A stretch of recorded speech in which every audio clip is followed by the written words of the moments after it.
La piste du crime par Wilkie Collins. Partie 2 du livre audio.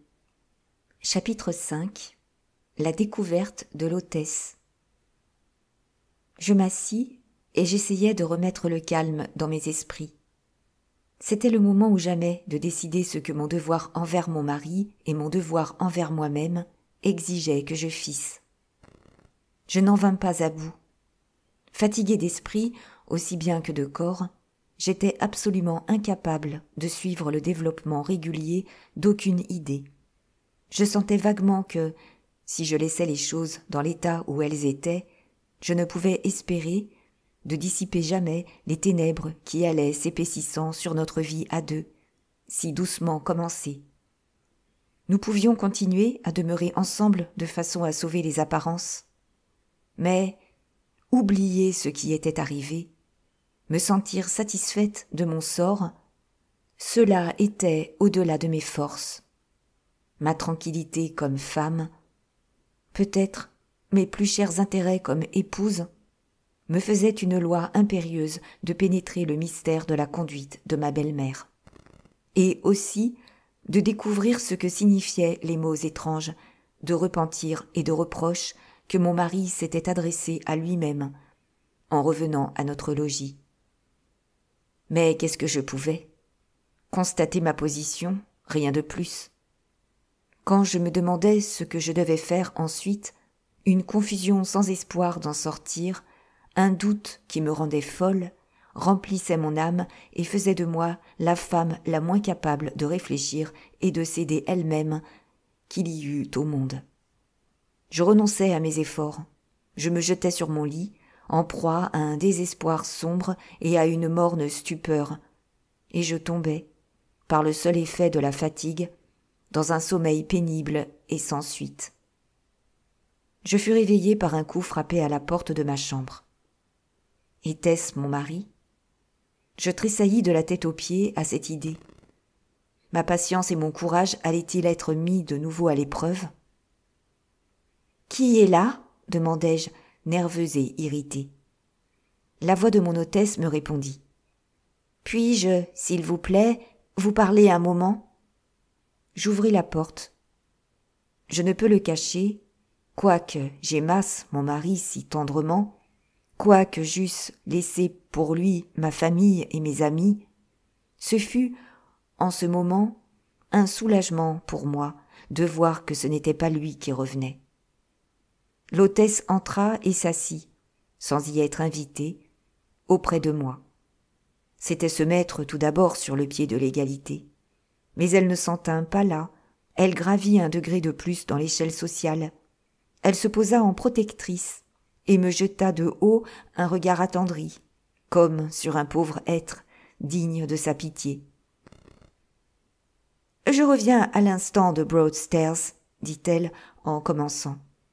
J'espère que vous me rendrez la justice de croire que je regrette sincèrement ce qui est arrivé. » Je m'inclinai et gardai le silence. Femme de condition moi-même, quoique réduite par des malheurs de famille à tenir une maison meublée, je sympathise sincèrement avec vous. J'irai plus loin. Je ne craindrai pas de dire que je ne saurais vous blâmer. Non, non, je ne vous blâme pas.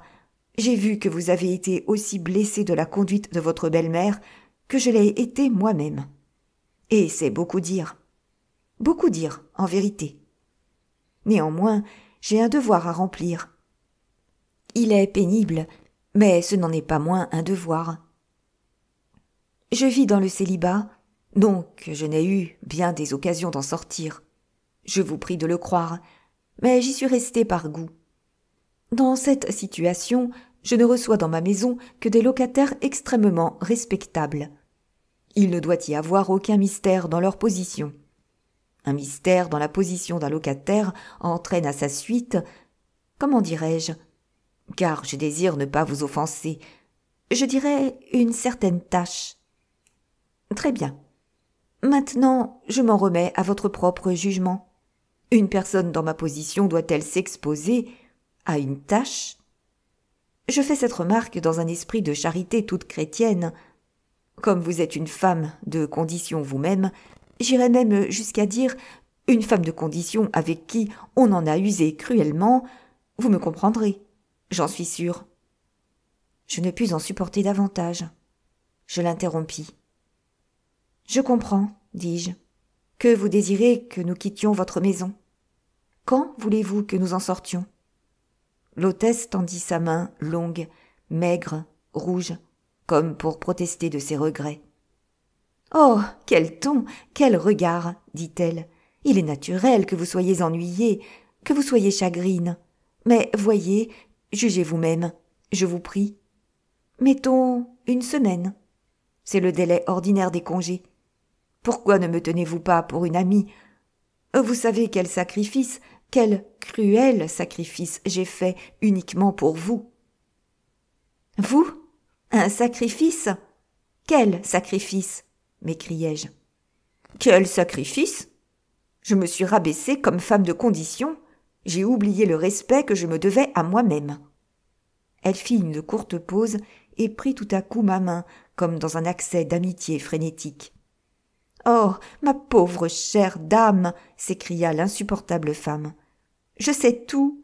Un misérable vous a trompé. Vous n'êtes pas plus mariée que je ne le suis. » Je dégageai brusquement ma main de la sienne et me levai avec colère de ma chaise. « Êtes-vous folle ?» lui dis-je.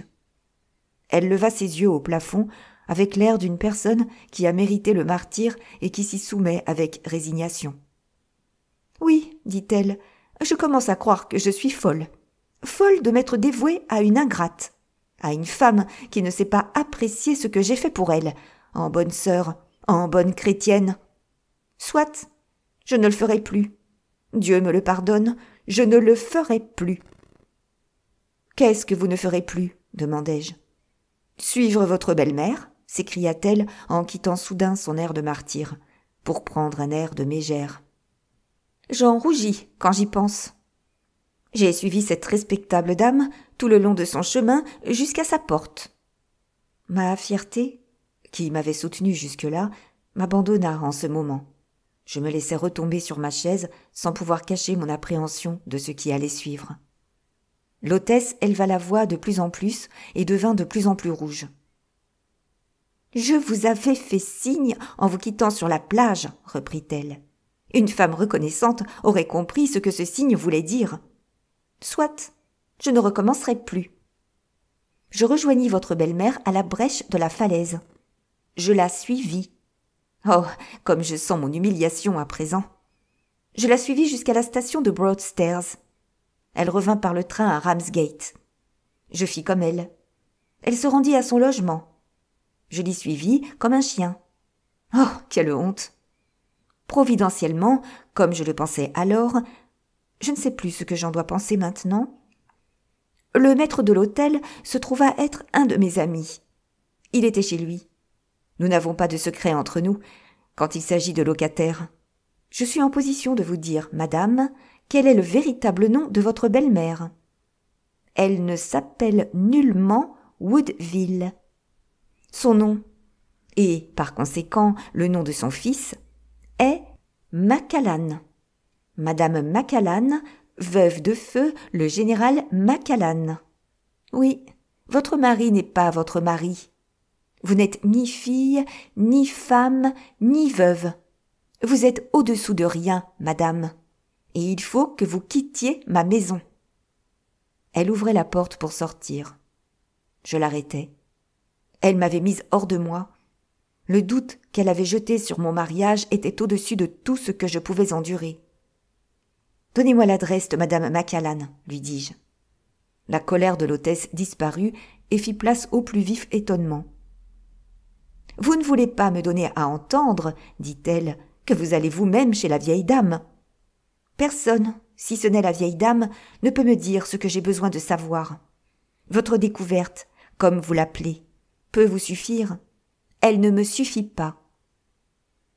Qui est-ce qui vous a dit que madame Macallan ne s'est pas mariée 2 fois et que son premier mari ne s'appelait pas Woodville? » L'étonnement de l'hôtesse disparut à son tour, et la curiosité devint, pour la minute, son sentiment dominant. Au fond, comme je l'ai déjà dit, Ce n'était nullement une méchante nature de femme. Ses accès de colère, comme cela arrive chez les gens d'un bon naturel, étaient vifs et courts. Ils éclataient promptement, mais s'apaisaient d'eux-mêmes. « Je n'avais pas réfléchi à cela, dit-elle.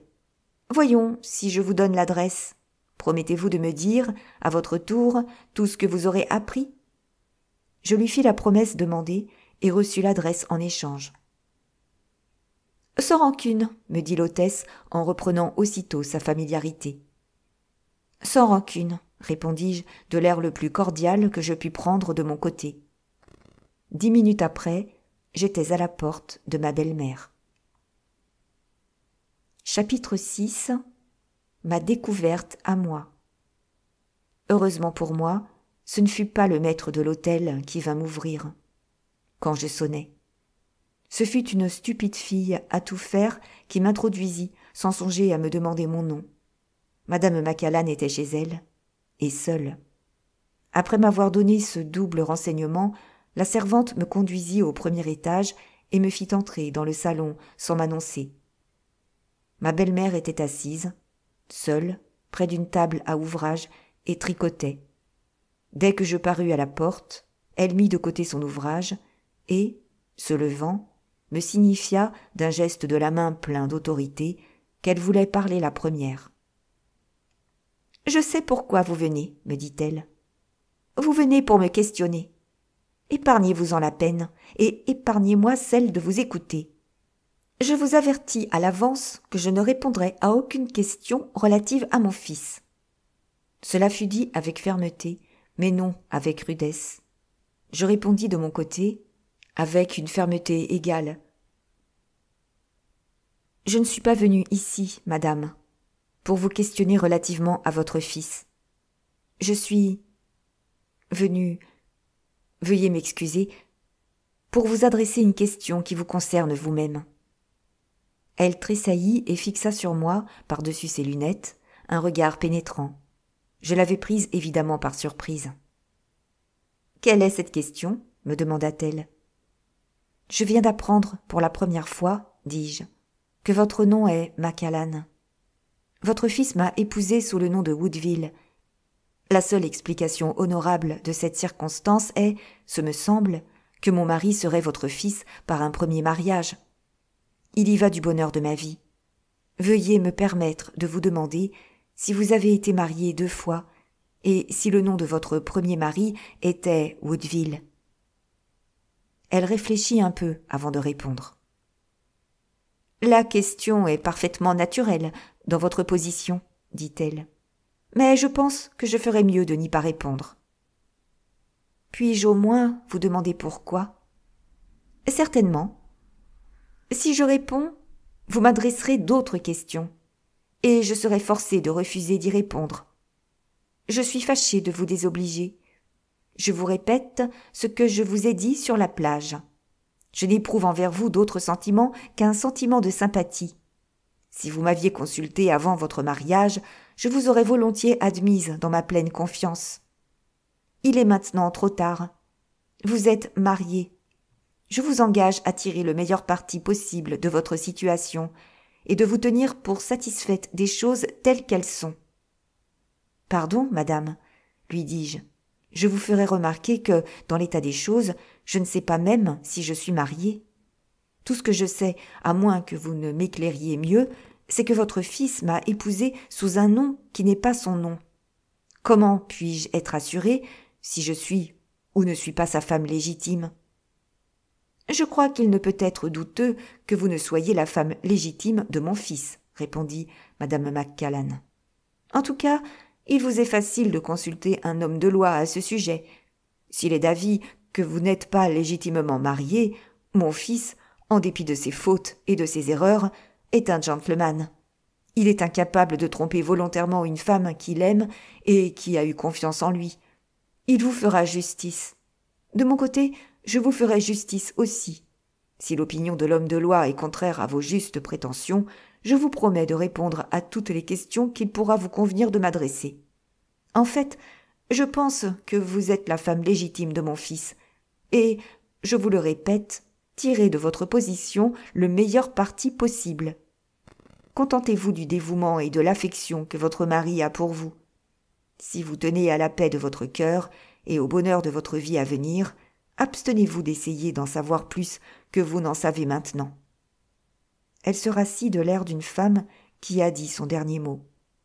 Poussées plus loin, mes questions eussent été inutiles. Je voyais cela dans sa physionomie. J'entendais cela dans sa voix. Je me retournai pour ouvrir la porte du salon. « Vous êtes dure pour moi, madame, » lui dis-je en partant. « Mais je suis à votre merci, et je n'ai qu'à me soumettre. » Elle leva les yeux sur moi. Sa belle et bienveillante figure se colora vivement. « Dieu m'est témoin, mon enfant, » s'écria-t-elle, « que je vous plains du fond de mon cœur. » Après cette effusion inattendue de sympathie, elle reprit son ouvrage d'une main et me fit signe, de l'autre, de la laisser seule. Je la saluai par une révérence silencieuse et je me retirai. J'étais entré dans la maison sans bien savoir au juste quelle conduite je devais tenir. J'en sortis absolument résolu à découvrir, quoi qu'il pût en arriver, le secret que la mère et le fils tenaient si fort à me cacher. Quant à la question du nom, je la considérais maintenant sous le jour où j'aurais dû la voir du premier coup.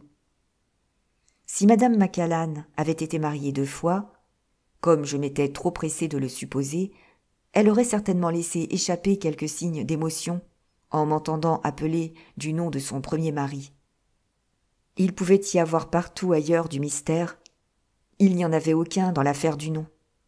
Quelles que puissent avoir été ses raisons, Eustache s'était marié sous un nom qui n'était pas le sien. En approchant de notre logement, je vis mon mari qui allait et venait devant la porte, attendant évidemment mon retour. S'il me demandait d'où je venais, j'étais déterminé à le lui dire franchement et à lui faire connaître ce qui s'était passé entre sa mère et moi. Il s'empressa de venir au-devant de moi, laissant apercevoir un certain trouble sur son visage et dans ses manières. « J'ai une faveur à vous demander, Valéria, » me dit-il. « Voudriez-vous revenir à Londres, avec moi, par le prochain convoi ?» Je le regardais. Pour me servir d'une expression populaire, je pouvais à peine en croire mes oreilles. « Il s'agit d'une affaire, » continua-t-il, « d'une affaire qui n'intéresse absolument que moi et qui exige ma présence à Londres. Vous ne tenez pas à vous embarquer tout de suite, à ce qu'il m'a semblé. Je ne puis vous laisser ici, livré seul à vous-même. N'avez-vous aucune objection à venir passer 1 jour ou 2 à Londres ?» Je ne fis aucune objection. J'étais, moi aussi, très désireuse de revenir à Londres. À Londres, je pourrais obtenir l'avis d'un légiste, qui me dirait si j'étais légalement mariée ou non. À Londres, je trouverais l'appui et les conseils de l'ancien employé de mon père. Je pouvais me confier à Benjamin avec plus d'assurance qu'à tout autre.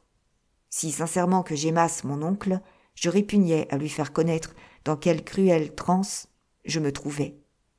Sa femme m'avait dit que je faisais une chose de mauvais augure quand j'avais signé de mon nom de femme au lieu de signer de mon nom de fille sur le registre des mariages. Dois-je l'avouer ? J'étais humilié de reconnaître, avant la fin de la lune de miel, que ma tante avait eu raison. 2 heures après, nous roulions sur le chemin de fer. Ah, quel contraste entre ce second voyage et le premier ! Lorsque nous allions à Ramsgate, chacun pouvait voir que nous étions 2 nouveaux mariés. Quand nous revînmes à Londres, personne ne prit garde à nous. Personne n'aurait mis en doute que nous ne fussions en ménage depuis plusieurs années. Nous descendîmes dans un hôtel particulier, non loin de Portland Place. Le jour suivant, après le déjeuner, Eustache me dit qu'il était obligé de me quitter pour aller s'occuper de son affaire. Je l'avais déjà prévenu moi-même que j'avais quelques achats à faire à Londres. Il consentit sans difficulté à me laisser aller seul, à la condition que je prendrais la voiture attachée à l'hôtel. Mon cœur était triste durant cette matinée. Je ressentais avec une vive douleur l'éloignement sans cause avouée qui s'était produit entre nous. Mon mari ouvrit la porte pour sortir, mais il revint sur ses pas pour m'embrasser avant de me laisser seule. Je fus touchée de ce retour de tendresse. Dans l'impulsion du moment, je jetai mon bras autour de son cou, je le pressai tendrement sur mon cœur. « Ah, cher Eustache, lui dis-je, accordez-moi donc toute votre confiance. Je sais que vous m'aimez. Montrez-moi que vous pouvez vous fier à moi. » Il poussa un profond soupir et se dégagea de mon étreinte, sans irritation, mais avec tristesse. « Je pensais, Valéria, dit-il, que nous étions convenus de ne pas revenir sur ce sujet. Vous vous rendez malheureuse vous-même et vous me rendez malheureux en même temps. » Il quitta brusquement la chambre, comme s'il se méfiait de lui-même et craignait d'en dire davantage. Il vaut mieux que je n'insiste pas sur ce que je ressentis après ce dernier refus de s'expliquer. Je demandai la voiture aussitôt. J'étais pressé de trouver un refuge contre mes propres pensées dans le mouvement et le changement de lieu. Je me fis conduire d'abord dans divers magasins et fis les emplettes dont j'avais parlé à Eustache pour justifier ma sortie. Après quoi, je fus toute à l'objet que j'avais réellement à cœur. J'allais à la petite villa du vieux Benjamin, non loin de St. John's Wood. Benjamin fut d'abord étrangement surpris en me voyant. Puis, il remarqua tout de suite, comme j'étais pâle et comme je paraissais inquiète. Je lui confiai, sans retard, la cause de mon trouble. Nous nous assîmes près du foyer brillant de sa petite bibliothèque. Benjamin, autant que ses moyens le lui permettaient, aimait à s'entourer de livres. Et là, je révélai à mon vieil ami, franchement et sincèrement, tout ce que j'ai raconté ici. Il fut trop accablé pour dire beaucoup de paroles. Il me serra cordialement la main et remercia Dieu de ce que mon père n'avait pas assez vécu pour entendre tout ce qu'il venait d'entendre. Puis, après une pause, il prononça tout haut le nom de ma belle-mère, comme en s'interrogeant. « Macallan, se dit-il. « Macallan. Où ai-je entendu ce nom? Pourquoi sonne-t-il à mon oreille comme s'il ne m'était pas inconnu ?» Il renonça cependant à fouiller dans ses souvenirs pour répondre à cette interrogation, et me demanda avec empressement ce qu'il pouvait faire pour moi. Je lui répondis qu'il pouvait, en premier lieu, mettre fin à un doute qui m'était insupportable, celui de savoir si j'étais légalement mariée ou non. Son énergie des anciens jours, du temps où il conduisait les affaires de mon père, reparut tout entière dès que je lui eus posé cette question. « Votre voiture est à la porte, ma chère, » me répondit-il. « Venez avec moi chez mon avocat, sans perdre un seul moment. » Nous nous fîmes conduire à Lincoln's Inn Fields. À ma prière, Benjamin soumit le cas au légiste comme s'il concernait une amie à laquelle je m'intéressais. La réponse ne se fit pas attendre. Le jurisconsulte déclara sans hésitation que j'étais bien mariée, du moment où j'avais cru de bonne foi que le nom sous lequel j'avais connu mon mari était véritablement son nom. Les témoins de mon mariage, mon oncle, ma tante, Benjamin, avaient agi avec la même bonne foi. Dans ces circonstances, il n'y avait pas de doute à concevoir sur le point de droit. J'étais bien légalement mariée. À Macallan ou à Woodville, peu importait. J'étais sa femme, on ne peut plus légitime. Cette réponse décisive me soulagea de ma plus cruelle anxiété. J'acceptai de mon vieil ami de retourner chez lui et de partager son dîner en guise de goûter. Pendant le trajet, je revins à l'autre question sur laquelle j'avais maintenant le plus à cœur de m'éclairer. Je dis à Benjamin ma résolution arrêtée de découvrir pourquoi Eustache ne s'était pas marié sous son véritable nom. Mon compagnon secoua la tête et me pria de bien réfléchir. Comme les extrêmes se rencontrent. Il me donna mot pour mot le même conseil que ma belle-mère. Laissez les choses telles qu'elles sont, ma chère. Dans l'intérêt de votre tranquillité, contentez-vous de l'affection de votre mari. Vous savez que vous êtes bien sa femme. Vous savez qu'il vous aime. Certainement, cela suffit. Je n'avais à cela qu'une réponse à faire. C'est que la vie, dans de telles conditions, m'était tout simplement insupportable. Rien ne pouvait changer ma détermination. Par cette raison que rien ne pouvait me réconcilier avec une existence semblable à celle que nous menions depuis 2 jours. Il ne restait à Benjamin qu'à me dire s'il voulait ou non aider la fille de son ancien maître à pénétrer ce mystère. La réponse du vieux homme le caractérise d'un trait. « Expliquez-moi ce que vous voulez que je fasse, ma chère, me dit-il simplement. Nous traversions en ce moment une rue dans le voisinage de Portman Square. J'ouvrais la bouche pour reprendre la parole et remercier Benjamin, quand je m'arrêtai, stupéfaite, en apercevant mon mari. Il descendait les marches d'une maison, d'où il paraissait sortir après une visite. Ses yeux étaient fixés sur le sol. Il ne les leva pas sur la voiture qui passait. Au moment où le domestique fermait la porte derrière lui, je remarquai que la maison portait le numéro 16. Au coin le plus proche, je lus le nom de la rue. C'était Vivian Place. « Connaissez-vous la personne qui habite le numéro 16 de Vivian Place ?» demandai-je à mon compagnon. Benjamin parut surpris. Ma question était certainement assez étrange, succédant à celle qu'il venait de me dire. « Non, répondit-il. Pourquoi me demandez-vous cela ? C'est que je viens de voir Eustache sortir de cette maison. Eh bien, ma chère, quoi de plus simple et de plus naturel ? Rien, c'est vrai. Mais voyez, Benjamin, voyez comme je souffre et comme mon esprit est sur une mauvaise pente. Tout ce que mon mari fait et que je ne comprends pas me paraît suspect. Benjamin leva sa vieille main osseuse en l'air et la laissa retomber sur ses genoux, comme s'il éprouvait un sentiment intérieur de pitié pour moi. « Je vous le répète, lui dis-je, je ne puis supporter une telle existence. Je ne saurais répondre de ce que je pourrais faire s'il me fallait vivre bien longtemps en me méfiant de ce que j'aime le plus sur la terre. Vous avez l'expérience de la vie, mettez-vous à ma place.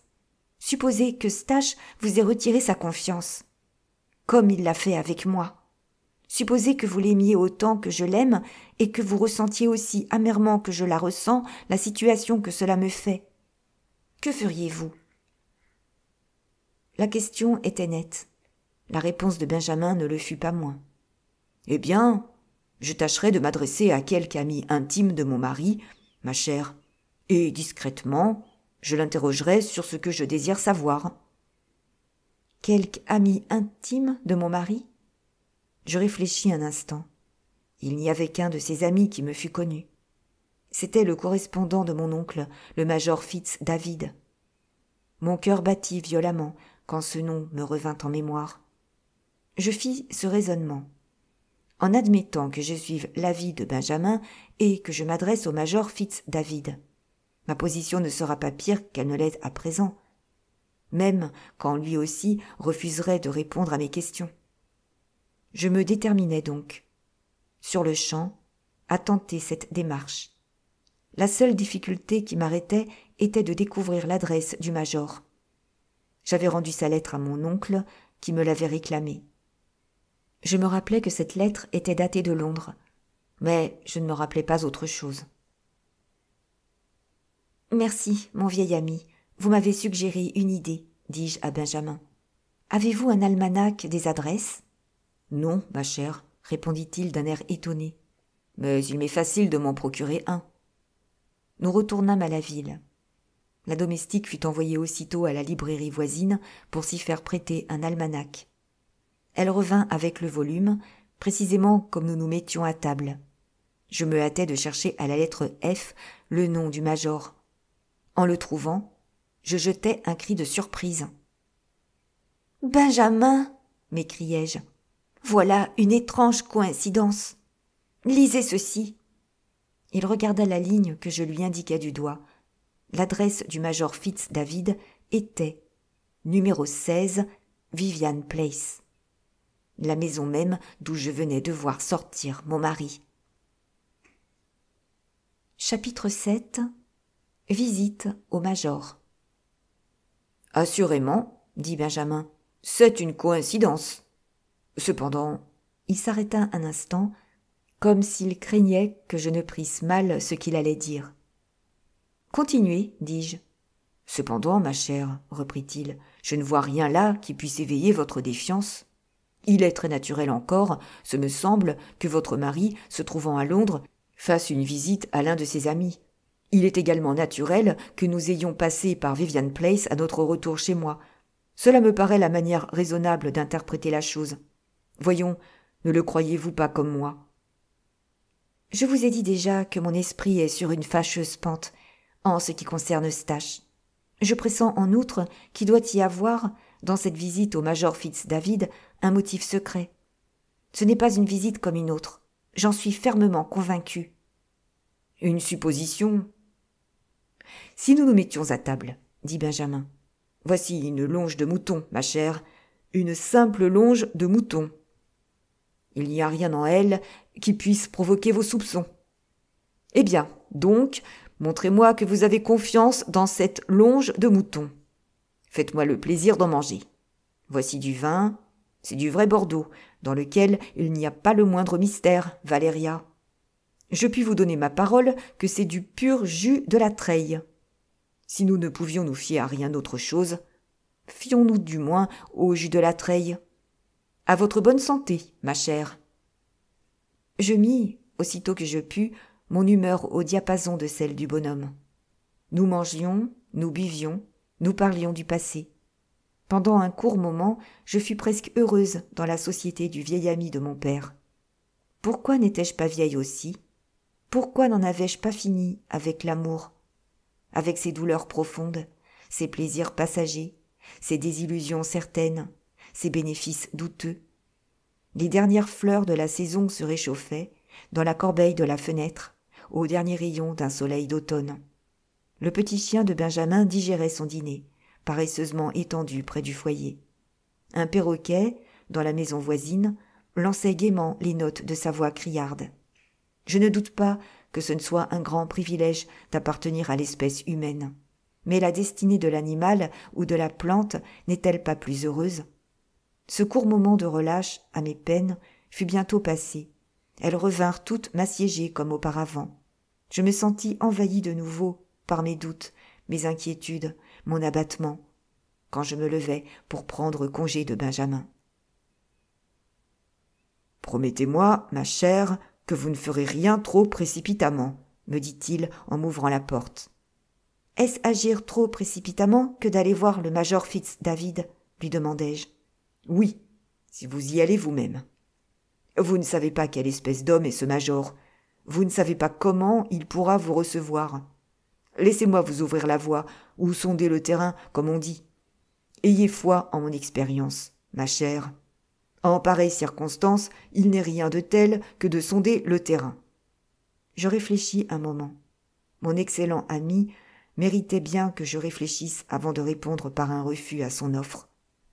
Après y avoir réfléchi, je résolus de prendre sur moi la responsabilité de ma démarche, quel qu'en pût être le résultat. Bon ou méchant, compatissant ou impitoyable, le major était un homme. L'influence d'une femme était la plus efficace à laquelle on put recourir, quand le but à atteindre était tel que celui que j'avais en vue. Il n'était pas facile de dire cela à Benjamin, sans courir le risque de le mortifier. Je convins avec lui qu'il viendrait me faire visite à l'hôtel le lendemain matin et que nous discuterions ce sujet de nouveau. Il m'est pénible d'ajouter que j'étais en moi-même déterminée à voir d'ici là le major, si la chose était possible. Ne faites rien avec précipitation, ma chère. Dans votre propre intérêt, ne faites rien avec précipitation. Ce furent les derniers mots de Benjamin quand nous nous séparâmes. Je trouvai Eustache qui m'attendait dans notre salon à l'hôtel. Il vint gaiement au-devant de moi, avec une feuille de papier déployée à la main. « Mon affaire est terminée, plus tôt que je ne l'avais espéré, Valéria, me dit-il d'un air joyeux. Vos achats sont-ils finis, belle dame ? Êtes-vous libre aussi ?» J'avais appris à me méfier de ces accès de gaieté. Je lui demandai avec précaution. « Voulez-vous dire libre pour aujourd'hui ?»« Libre pour aujourd'hui, pour demain, pour la semaine prochaine, pour le mois prochain. »« Pour l'année prochaine et tout le temps à venir, me répondit-il en passant son bras autour de ma taille. Voyez ceci. » Il me mit devant les yeux la feuille de papier que j'avais vue dans sa main. C'était un télégramme adressé au capitaine du yacht, l'informant que nous avions résolu de retourner le soir à Ramsgate et de nous embarquer à la marée prochaine. « Je n'attendais que votre retour, dit Eustache, pour faire partir le télégramme. » Il traversa la chambre pour aller tirer le cordon de la sonnette. Je l'arrêtai. « Je crains bien de ne pouvoir repartir pour Ramsgate aujourd'hui, lui dis-je. »« Pourquoi ?» demanda-t-il en changeant subitement d'accent et fronçant le sourcil. Je dois l'avouer, quoique cela puisse paraître ridicule, parce que cela est vrai, il avait ébranlé ma résolution d'aller chez le major Fitz-David quand il avait passé son bras autour de ma taille. Cette simple caresse de lui m'avait attendri, et j'étais prêt de me rendre. Mais son brusque changement de ton fit de moi une autre femme. Je sentis une fois de plus, et je le sentis plus violemment que jamais, que, dans la situation grave où je me trouvais, il n'y avait plus moyen de renoncer à mon projet et de revenir sur mes pas. « Je suis fâché de vous contrarier, répondis-je, mais il m'est impossible de m'embarquer ainsi à l'improviste. Il me faut du temps. »« Pourquoi faire ?» Non seulement son accent, mais son regard, quand il me fit cette seconde question, crispa à la fois tous mes nerfs. Il faisait ressortir, je ne saurais dire comment ni pourquoi, toute l'indignité de la situation qu'il avait faite à sa femme, en l'épousant sous un faux nom. Craignant de répondre inconsidérément, craignant de laisser échapper un mot que je regretterais si je parlais en ce moment, je me tus. Les femmes seules pourront comprendre ce qu'il m'en coûta de garder le silence. Les hommes seuls pourront se faire une idée de l'irritation que mon silence dut provoquer chez mon mari. « Vous avez besoin de temps ?» répéta-t-il. « Je vous demande de nouveau pourquoi. » Ma patience, poussée à bout, m'échappa. Cette réponse irréfléchie partit de mes lèvres, comme un oiseau auquel on ouvre la porte de sa cage. « J'ai besoin de temps pour m'accoutumer à mon véritable nom. » Il vint rapidement à moi, en me jetant un regard sombre. « Que voulez-vous dire par votre véritable nom ?»« Vous le savez certainement, » répondis-je. « Je pensais d'abord que je m'appelais Madame Woodville.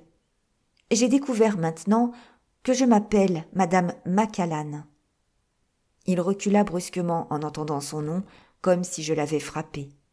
Il devint si mortellement pâle que je craignis de le voir tomber évanoui à mes pieds. Oh, ma langue, ma langue! Pourquoi n'avais-je pu retenir ma maudite langue de femme? Je ne pensais pas vous faire tant de peine, Eustache, dis-je. J'ai parlé sans réfléchir. Pardonnez-moi, je vous prie. Il agita sa main avec impatience, comme si les mots de regret que je venais de prononcer étaient des choses tangibles qu'il voulut repousser, des mouches d'été qu'il importunait. « Qu'est-ce que vous avez découvert encore ?» me demanda-t-il d'un ton bas et sombre. « Rien, Eustache. »« Rien ?» Il fit une pause quand il eut dit ce mot, et passa sa main sur son front d'un air fatigué. « Rien, naturellement, » reprit-il en se parlant à lui-même. « Ou elle ne serait pas ici. » Il fit encore une pause, et me regardant d'un air scrutateur, « Ne répétez pas ce que vous venez de dire. Dans votre intérêt, Valéria, aussi bien que dans le mien. » Il se laissa tomber sur la chaise la plus proche et se tut. J'avais entendu l'avertissement, mais les seuls mots qui eussent fait réellement impression sur moi étaient ceux qu'il s'était adressés à lui-même. Rien, naturellement, ou elle ne serait pas ici. Y avait-il donc à découvrir quelque secret autre que celui qui concernait mon nom, et ce secret découvert m'aurait donc empêché de retourner auprès de mon mari? Était-ce là ce qu'il avait voulu dire? Dieu du ciel! Ce nouveau mystère auquel il avait pensé serait donc de nature à nous séparer aussitôt et pour toujours l'un de l'autre? Je demeurai sans voix, près de sa chaise, m'efforçant de lire sur son visage la réponse à cette terrible question. Il savait me parler si éloquemment quand il me parlait de son amour, et maintenant il restait muet. Eustache demeura quelque temps assis sans me regarder, comme perdu dans ses propres pensées. Puis il se leva tout à coup et prit son chapeau. « L'ami qui m'a prêté son yacht est à Londres, dit-il. Je pense que je ferais bien de le voir et de lui dire que nos plans sont changés. » Il déchira le télégramme d'un air tristement résigné et ajouta : « Vous êtes évidemment résolu à ne pas vous embarquer avec moi. Nous ferons aussi bien de renoncer à notre projet de voyage. Ce voyage, je ne vois pas par quoi nous pourrions le remplacer. Le voyez-vous ? » Le ton de sa voix ressemblait presque à un ton de dédain. J'étais trop abattue moi-même. J'étais trop alarmée sur son compte pour m'en fâcher. Choisissez le parti qui vous conviendra le mieux, Eustache, dis-je tristement. Quel qu'il soit, il m'est indifférent. Aussi longtemps que je serai privée de votre confiance, il m'importera peu que nous vivions sur le continent ou sur la mer. Nous ne vivrons pas heureux. Si vous pouviez mettre un frein à votre curiosité, me répondit-il avec rudesse, nous pourrions vivre suffisamment heureux. Je croyais avoir épousé une femme supérieure aux vulgaires faiblesses de son sexe. Une femme raisonnable ne songerait pas à intervenir dans les affaires de son mari qui ne la regarde pas. Il était certainement bien dur de supporter ce reproche. Je le supportais cependant. « Est-ce une affaire qui ne me regarde pas ?» lui demandai-je doucement. « Quand je vois que mon mari ne m'a pas épousée sous son nom de famille ? Est-ce une affaire qui ne me regarde pas quand j'entends votre mère dire, en propres termes, qu'elle plaint votre femme ? Il est mal, Eustache, de m'accuser de curiosité parce que je ne puis accepter la position intolérable où vous m'avez placée.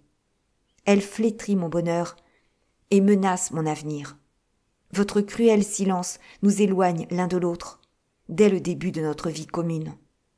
Et vous me blâmez d'être sensible à de tels procédés ? Vous me dites que j'interviens dans des affaires qui n'intéressent que vous seul ?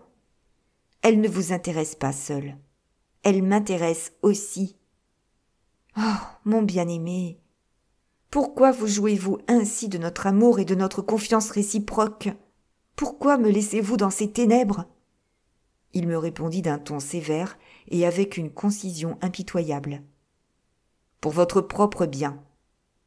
Je m'éloignai en silence. Il me traitait comme une enfant. Il me suivit et, posant une main pesante sur mon épaule, il me força à lui faire face de nouveau. « Écoutez bien ceci, me dit-il.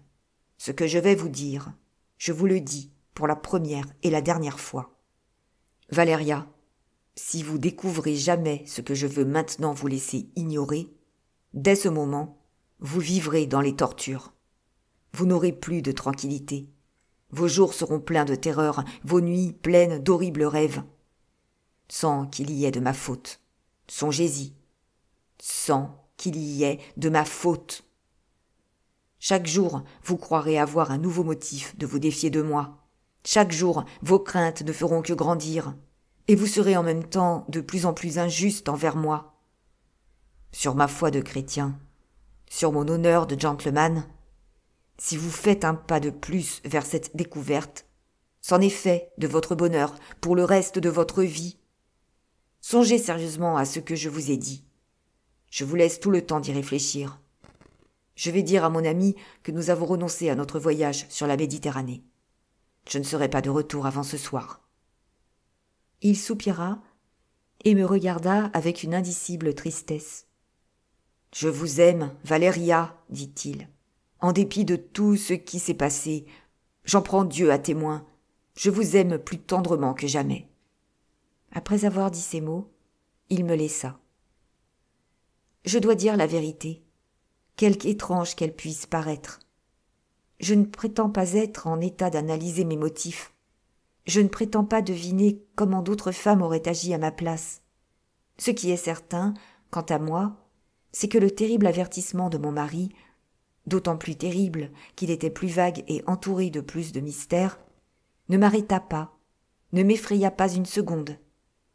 Il ne fit que m'affermir dans ma résolution obstinée de découvrir ce secret si redoutable qu'il me cachait. Dès que Stache fut sorti, Je sonnais et je demandais la voiture. J'étais décidé à me rendre sur-le-champ à Vivian Place, chez le major Fitz-David. J'allais et venais dans ma chambre en attendant.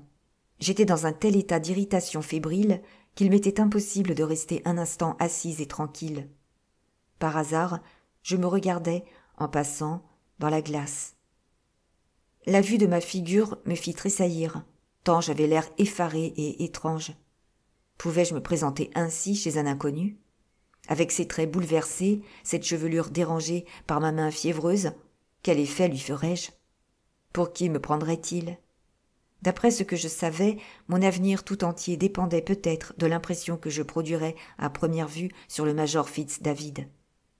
Cet homme avait le secret de mon mari. Il fallait le lui arracher, ou plutôt, il fallait le conquérir sur lui. Mais mon instinct m'avertissait que, si je me présentais devant lui, ainsi troublée et défaite, il allait se défier, se renfermer, rester impénétrable. Je sonnai de nouveau. La fille de service entra, et j'envoyai dire à une des femmes de chambre de l'hôtel de venir me trouver. Elle ne tarda pas à se rendre à mon appel. Je ne puis mieux donner une idée du désordre et du désespoir qui régnait dans mon esprit qu'en avouant que je consultais cette femme qui m'était absolument inconnue sur l'effet que mon air, en ce moment, faisait sur elle. C'était une femme d'âge moyen qui avait une grande expérience du monde et de ses défauts, expérience visiblement écrite dans ses manières et sur sa figure. Je mis quelques pièces de monnaie dans sa main, ce qui parut la surprendre. Elle me remercia avec un sourire cynique, en supposant sans doute que j'avais l'intention de la corrompre. « Que puis-je faire pour votre service, madame ?» me demanda-t-elle tout bas et d'un ton mystérieux. « Ne parlez pas haut. Il y a quelqu'un dans la chambre voisine. J'ai une visite à faire, et j'ai recours à vous pour que vous me donniez le meilleur air possible. Je comprends, madame. Que comprenez-vous ? Elle me fit un signe de tête significatif et me dit encore tout bas. Il s'agit d'un gentleman. Suffit, madame. Je sais ce que c'est. Elle se tut et se mit à me considérer avec attention. Si j'étais à votre place, je ne changerais pas de robe, reprit-elle. La couleur de celle-ci vous sied bien. Il était trop tard pour se fâcher de son impertinence. Je n'avais rien de mieux à faire que de mettre à profit son talent. Du reste, elle avait raison quant à la robe. Elle était d'une couleur blé de Turquie, très délicate et garnie de dentelles de bon goût. Je n'aurais pu en trouver une autre qui m'allât mieux. Mes cheveux, toutefois, avaient besoin d'être arrangés avec soin. La femme de chambre s'y prit avec une adresse qui montrait qu'elle n'était pas une apprentie dans l'art de la coiffure. Puis elle déposa les peignes et les brosses, me regarda et regarda ensuite sur la toilette, cherchant visiblement quelque chose qu'elle ne trouvait pas. « Où le mettez-vous » me demanda-t-elle. « Quoi donc ?»« Regardez comme vous êtes pâle. Vous l'effrayeriez s'il vous voit ainsi. Il faut vous mettre un peu de rouge. Où le trouve-t-on ? Quoi ? Vous n'en avez pas ? Vous n'en mettez jamais ? Ah, chère madame ! Pendant un moment, elle eut peine à revenir de sa surprise. Puis elle me demanda la permission de me quitter 1 minute. Je la laissai aller, devinant son intention.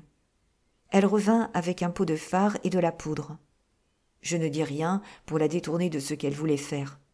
Je vis, en me regardant dans la glace, mon teint prendre un faux brillant, mes joues un faux coloris, mes yeux un faux éclat, et je la laissai faire. Je lui laissai achever son odieuse métamorphose. J'admirais même la délicatesse et la dextérité avec lesquelles elle opéra. Que m'importe, pensai-je en moi-même, pendant que je la laissais follement poursuivre son œuvre. Pourvu que je gagne ainsi la confiance du major. Qu'importe, pourvu que je découvre ce que veulent dire les derniers mots que m'a adressés mon mari. La transformation de ma figure ainsi accomplie, la femme de chambre m'indiqua la glace avec son index et me dit « Rappelez-vous, madame, quelle mine vous aviez quand vous m'avez envoyé chercher, et voyez quel air charmant vous avez à cette heure. Ah, quelle chose précieuse est le fard quand on sait l'employer. » Chapitre 8. L'adorateur des femmes. Je ne saurais analyser les sensations que j'éprouvais pendant que la voiture me transportait chez le major Fitz-David. Je doute même, en vérité, si j'éprouvais des sensations, si je pensais à quoi que ce soit dans le vrai sens du mot.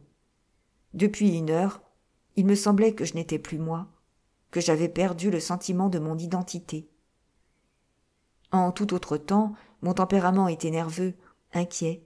J'avais une tendance marquée à m'exagérer les difficultés et les risques de toute chose. En tout autre temps, si j'avais eu en perspective une entrevue avec un étranger, j'aurais réfléchi en moi-même à ce qu'il serait sage de dire, à ce qu'il serait prudent de taire. Cette fois, je ne pensais pas un seul instant à ma démarche auprès du major. Je sentais en moi une confiance inexpliquée, et j'avais en cet inconnu une foi aveugle. Cette fois, ni le passé ni l'avenir ne m'occupaient.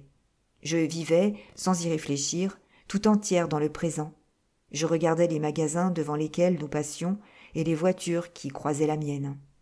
Je remarquais, et remarquais avec plaisir, les coups d'œil d'admiration qu'il arrivait aux piétons de jeter par hasard sur moi. Je me disais « C'est bon, je viendrai à bout des scrupules du major. » Quand ma voiture s'arrêta devant sa porte, je n'avais qu'une seule crainte, c'est qu'il ne fût pas chez lui. La porte fut ouverte par un domestique sans livrée, un vieux homme qui semblait avoir été soldat dans sa jeunesse. Il me regarda avec une attention grave, qui se transforma peu à peu en un air de fine approbation. Je demandai si le major Fitz-David était chez lui. La réponse ne fut pas encourageante. Le domestique me dit qu'il ne savait pas bien si son maître était ou n'était pas sorti. Je lui donnai une de mes cartes. Cette carte portait nécessairement mon faux nom, Madame Eustache Hauteville. Le domestique m'introduisit dans une pièce au rez-de-chaussée, faisant face à la porte d'entrée, et disparut, ma carte à la main. En portant les yeux autour de moi, je remarquai, dans le mur opposé à la fenêtre, une porte communiquant avec une pièce intérieure. Cette porte ne ressemblait pas aux portes ordinaires. Elle était à coulisse. En y regardant de plus près, je vis qu'elle n'avait pas été exactement close. On y avait laissé, par mégarde, en la fermant, une étroite ouverture, suffisante pour qu'en s'approchant, on pût entendre, dans la pièce où j'étais, ce qui se disait dans l'autre. « Qu'avez-vous répondu, Olivier, quand elle vous a demandé si j'y étais ?» dit une voix d'homme, qui se maintint tout le temps dans le ton bas. « J'ai dit que je n'étais pas sûr si monsieur était à la maison, » répondit le domestique qui m'avait introduite. Ici, il se fit un silence. Le premier interlocuteur était évidemment le major Fitz-David lui-même. J'attendis pour en entendre davantage. « Je pense qu'il vaut mieux que je ne la reçoive pas, Olivier, » reprit le major. « Très bien, monsieur. Dites-lui que je suis sorti et que vous ne savez pas quand je serai de retour. Priez-la de m'écrire si elle a quelque chose à me communiquer. »« Oui, monsieur. »« Attendez, Olivier. » Olivier attendit. Il y eut encore un moment de silence, plus long que le premier. Puis le maître reprit ses questions.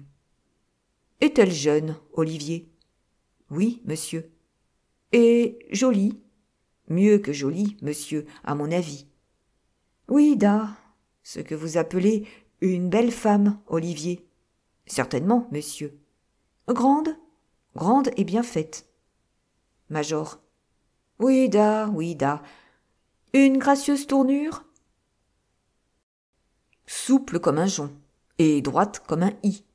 « Toute réflexion faite, j'y suis, Olivier. Faites-la entrer. Faites-la entrer. » Jusqu'à présent, une chose au moins me parut claire, c'est que je n'avais pas eu tort de recourir au talent de la femme de chambre.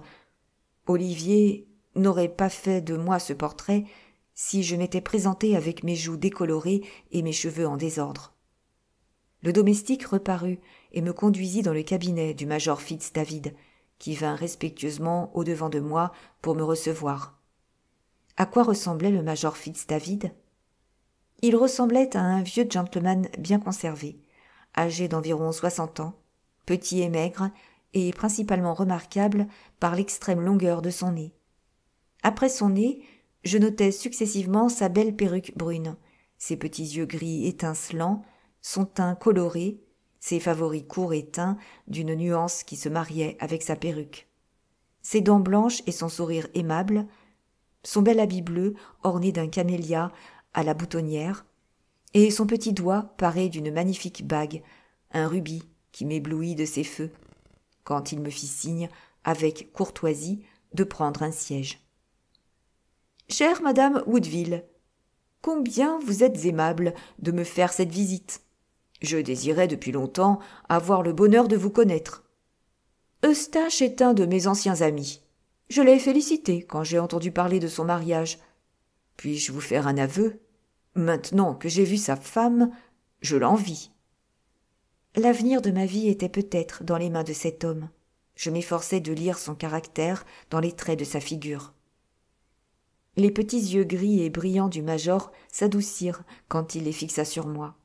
Sa voix forte et rude descendit à son diapason le plus doux et le plus tendre quand il m'adressa la parole. Ses manières exprimèrent, dès que j'entrai, un heureux mélange d'admiration et de respect. Il approcha sa chaise de la mienne, comme si c'était le plus grand privilège du monde d'être près de moi.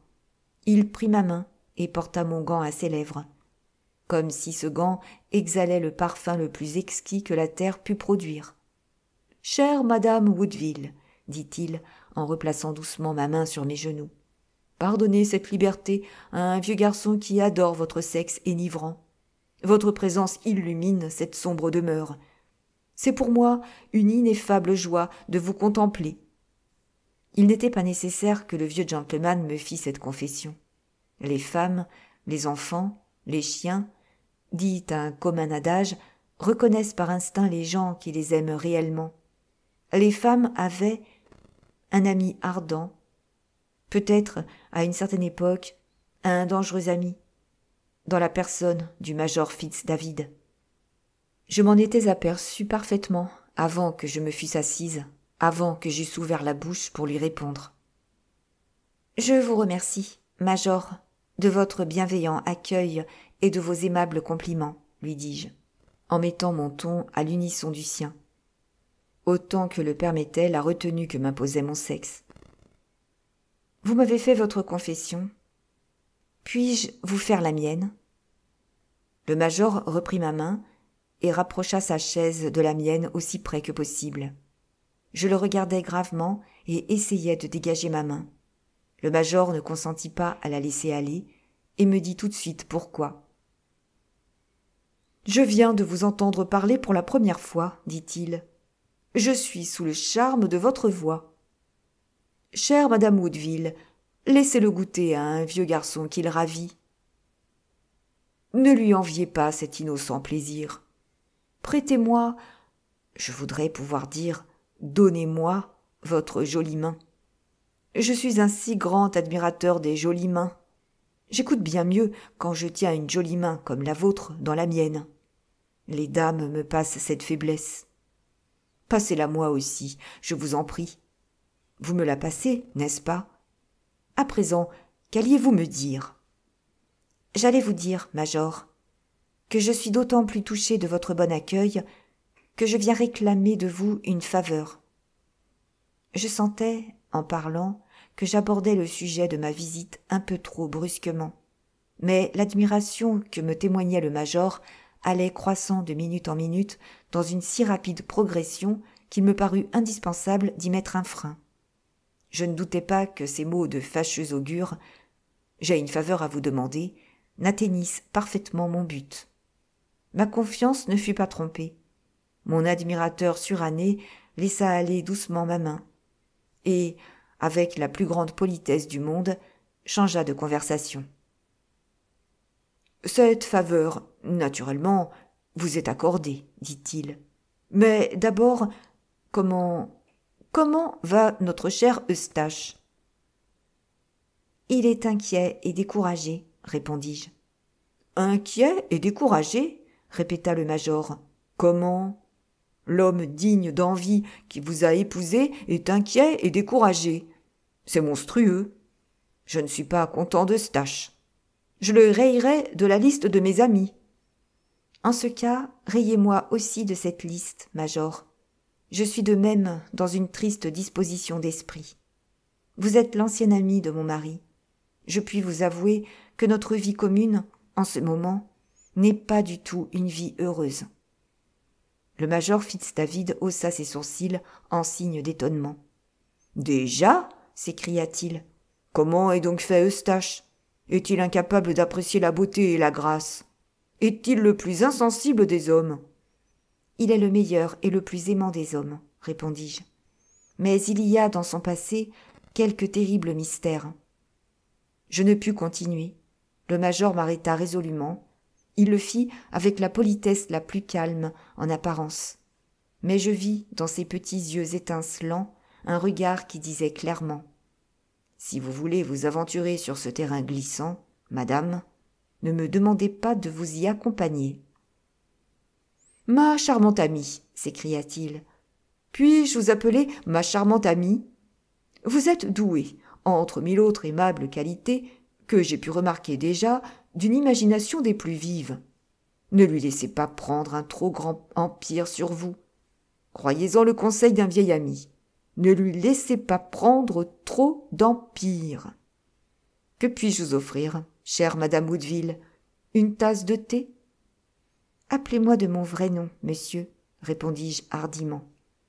J'ai fait une découverte. Je sais, aussi bien que vous pouvez le savoir, que mon nom est Macallan.